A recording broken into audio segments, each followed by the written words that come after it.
뭐 적게는 뭐 몇백만 원에서 많게는 수천만 원까지. 제 지참금 규모는 영상 뒤편에서 말씀드리도록 하겠습니다. 원래 저 개인적으로는 가장 불편한 의식이라고 생각을 합니다. 굳이 해야 할 필요가 있나 하는 의식도. 네, 안녕하세요. 바로네 국생활입니다. 정말 며칠 남지 않았습니다. 제가 국제 결혼을 앞두고 있는데요. 결혼 준비를 하면서 정말 여러 번 하지마, 그만둬, 이런 이야기를 많이 했던 것 같아요. 어떤 이유 때문에 그런 이야기들을 했는지 여러분께 이야기 전해드리도록 하겠습니다. 시작할게요.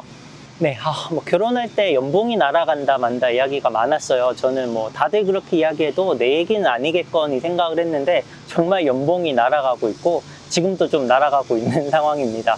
대만도 식장이 있고 호텔이 있는데요. 어디서 하느냐에 따라서 좀 다르겠지만 기본적으로 인당 10만 원은 그냥 훌쩍 넘어가는 것 같습니다.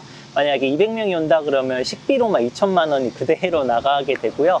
축의금을 받는다고 해도 뭐 그것보다 그 생각보다는 일단 식비로만 2천만 원 나간다는 생각이 더 크게 자리를 하고 있고요. 그 다음에 이제 본식에서만 드레스를 3벌 정도 입습니다. 웨딩 촬영하는 것까지 포함해서 3, 4벌이 아니라 본식 당일에만 드레스를 3벌을 입는데요. 본식 전에 입는 의식할 때 입는 옷이 하나가 있고, 입장할 때 입는 옷, 그리고 중간에 한번 갈아입고, 마지막에 다 끝나고 나서 결혼식 사진을 찍을 때 또 입는 드레스가 따로 있어요. 이래서 이렇게 총 4벌이 들어가고요. 드레스만 4벌이 들어가는 게 문제가 아닙니다. 각 드레스별로 헤어스타일이라든가 메이크업을 별도로 해야 되기 때문에 스타일리스트를 한 명 고용을 해서 그런 것도 다 비용에 포함된다고 합니다. 또 별도로 들어가는 비용은 결혼한 커플이 앞에서 대기하고 그쪽에서 한 팀씩 와서 이렇게 사진을 찍게 돼요. 그러다 보니까 그 사진을 찍는 배경을 별도로 데코레이션을 해야 되기 때문에 그 비용도 들어가고, 식장 데코레이션 비용도 들어갑니다. 기본적으로 뭐 조명 같은 게 있긴 하지만 거기에 뭐 꽃장식이라든가 또 주변을 꾸미는 데코레이션 같은 경우는 또 별도로 금액이 들어가기 때문에 이 비용도 정말 만만치가 않더라고요. 여기에다가 사진 촬영 기사님, 영상 촬영 기사님도 불러야 되고, 이 비용이 한국보다 조금 더 비싼 것 같아요. 퀄리티는 그만큼 안 나오는데 이거는 더 비싼 금액이라서 그런 금액도 들어가고, 이렇게 하나하나 따지다 보면 각각의 비용들이 뭐 10만 원 단위가 아니에요. 거의 100만 원 단위로는 최소 들어가다 보니까 뭐 하나 하면 연봉이 날아가는 건 아직 순식간의 일이라고 생각합니다. 답례품도 있습니다. 한국은 뭐 식권에서 안 먹으면 호텔이나 장소 측에서 롤케이크 같은 거 주는 걸로 알고 있는데, 대만은 결혼식장에 오셔서 식사하시는 분들이면 무조건 답례품을 별도로 드려야 돼요. 이 비용도 정말 장난이 아니더라고요. 그래서 뭐 비용 때문에 싸우진 않는데 항상 부담으로 다가오는 게 좀 국제결혼의 어려움이라고 생각을 합니다. 결혼 지참금, 중국이나 홍콩, 대만 이런 중화권에는 결혼할 때 남편 측에서 신부 쪽이 지참금을 줘야 되지 않냐라고 물어보시는 분들이 많고, 저도 실제로도 있습니다. 결혼 지참금이 있고요. 뭐 적게는 뭐 몇백만 원에서 많게는 수천만 원까지. 이게 지참금이라는 게 남편이 신부 쪽에 주는 거다 보니까 당연히 주는 금액이 많을수록 신부 쪽에서는 더 좋겠죠. 요즘 젊은 층들은 협의하에 지참금 안 한다고 하는 것 같기는 한데, 그래도 주변에 들어보면 지참금 때문에 또 특히 뭐 신부 부모님이라든가 이런 쪽에서 또 좀 요구를 하면 싸우는 경우가 지금도 있다고 해요. 신부 쪽에서 받으면 그래 너네 결혼할 때 쓰라거나 뭐 결혼 신혼집 할 때 보태라고 돌려주는 경우도 있다고 하는데, 결국엔 남자 쪽에서 지출을 해야 되는 지참금이잖아요. 제 지참금 규모는 영상 뒤편에서 말씀드리도록 하겠습니다. 한국 결혼식도 복잡하다 뭐다 하지만 대만 결혼식은 정말 복잡합니다. 본식 전에 원딩이라는 걸 합니다. 신랑이 가서 신부 측 부모님께 제가 여러분의 따님을 데려가도 되겠습니까? 허락을 받고 나오는 의식인데요.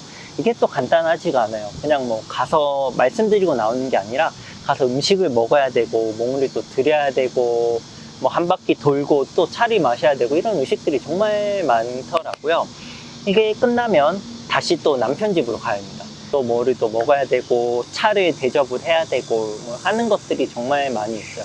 이게 끝나면 이제 본식을 가게 되는데, 사실 이거를 다 따르자니 너무 힘들고 의미가 뭔지도 잘 모르겠고, 덜 따르자니 또 한쪽이 서운해하는 것 같아서 이런 걸로 좀 많이 다툼이 있었습니다. 가장 좀 이해 안 가고 하고 싶지 않은 절차가 무릎을 꿇고 벌써듯이 앉아서 부모님과 뭐 이야기를 주고받는 게 있어요. 저는 사실 뭐 절을 하면 절을 했지, 뭐 무릎을 꿇고 계속해서 이야기해야 되는 건가 하는 게 좀 원래 저 개인적으로는 가장 불편한 의식이라고 생각을 합니다. 굳이 해야 할 필요가 있나라는 의식도 생각이 들고, 그래서 저희 아직 이제 결혼식이 2주 정도 남았는데 이것도 아직 다 정하지 못했거든요. 이게 어떻게 됐는지는 저희 결혼식 영상 통해서 확인하실 수 있을 것 같습니다. 그래서 앞에서 말씀드린 것처럼 뭐 결혼식 비용이라든가 절차라든가 이런 것 때문에 좀 다투는 경우도 있는데, 저는 이거에 좀 근본적인 문제를 하나 찾은 것 같아요. 이 근본적인 문제는 다이어트입니다. 이게 막 배부른 상태에서, 편안한 상태에서 이야기를 하게 되면 좀 불편한 얘기도 그냥 편하게 할 수 있고 이런데, 사진도 찍어야 되고 옷도 좀 이렇게 핏하게 입어야 되기 때문에 다들 다이어트를 하고 있잖아요. 그래서 가뜩이나 예민하고 불편한 상황인데 좀 더 예민한 문제를 이야기하다 보니까 좀 다투는 경우가 많이 있는 것 같고, 뭐 여러분들도 결혼식 앞두신 분들은 다이어트 안 하시는 거 추천드립니다. 괜히 사진 좀 예쁘게 나오려고 했다가 더 큰 문제가 생길 수 있을 것 같아서. 그리고 이건 뭔가 다투거나 하는 문제는 아닌데, 누구를 초대하는지에 대한 고민이 좀 큽니다. 한국 같으면 그냥 그래도 안면 있고 소식을 전하고 싶은 사람이면 큰 부담 없이 저 결혼해요 이렇게 이야기를 할 수가 있는데, 대만에서는 그런 초청을 받는 걸 좀 부담스러워 하는 경우가 있는 것 같아요, 제가 느끼기에는. 그래서 왜 그런가 살펴보니까, 첫 번째는 아까 말씀드린 것처럼 식비가 조금 비쌉니다. 거의 10만 원 정도가 넘는 금액이기 때문에 이게 그렇게 친한 사람이 아니면 가는 거에 대해서 좀 부담을 느끼는 것도 같고, 두 번째는 지정석으로 운영이 돼요. 그래서 누가 온다라고 하면 그 사람 자리에 맞춰서 이렇게 테이블 세팅도 해야 되고, 이게 음식도 막 준비되어 있는 거 가서 먹는 게 아니라 한 명 한 명에 맞춰서 뭐 코스라든가 음식량이 조정이 되기 때문에, 뭐 한두 명이 덜 왔다 이러면 결혼식 준비하는 입장에서는 그냥 그대로 지출이 10만 원, 20만 원, 뭐 몇십만 원까지 그대로 나가야 되는 상황이라서, 작년에 결혼식 초대를 조금 진행을 했었잖아요, 코로나 때문에. 이번에 준비를 할 때는 정말 사람을 선정을 해서 연락을 드리고 있습니다. 그런 것 같아요. 옛날에는 먹을 게 부족했잖아요. 그러다 보니까 뭐 생일이라든가 결혼식, 뭐 장례식 이런 좀 큰일 같은 경우에는 다 같이 모여서 맛있는 것도 먹고 이래서 좀 다 성대하게 했던 것 같아요. 그런데 지금은 그런 상황이 아니잖아요. 그냥 음식도 어디든 풍부하고, 뭐 특별한 날 아니라도 이렇게 쉽게 만나서 이야기할 수 있는 뭐 일 같은 게 많은데, 그럼에도 결혼식이나 이런 거, 뭐 장례식이나 이런 거 엄청 크게 하는 거는 뭐 좋게 생각하면 그래도 뭐 전통이 좀 남아있다라고 생각을 하지만, 어느 정도 부분에서는 한국보다는 조금 더 높은 강도로 이게 허례의식이 남아있다라고 생각을 합니다. 그래도 오늘 주제가, 영상 주제가 뭐 좀 다퉜던 이유에 대해서 이 말씀을 드리는 거라서 이렇게 말씀을 드렸지만, 저는 그런 걸 다 뭐 큰 문제 없이 잘 진행을 해왔고, 이제 결혼식을 앞두고 있습니다. 제 결혼식이 7월 2일인데요. 라이브도 아마 진행을 할 거예요. 저희 한국에서 못 오는 친구들도 봐야 되고 해서 라이브도 진행을 할 텐데, 그때 오셔서 결혼식 어떻게 진행되는지 같이 봐주시고, 또 정말 많은 분들 오셔서 축하를 해주시면 좋을 것 같습니다. 제가 라이브 진행되는 링크 남겨놓을 테니까 기록해 두시고 영상 봐주시면 감사할 것 같습니다.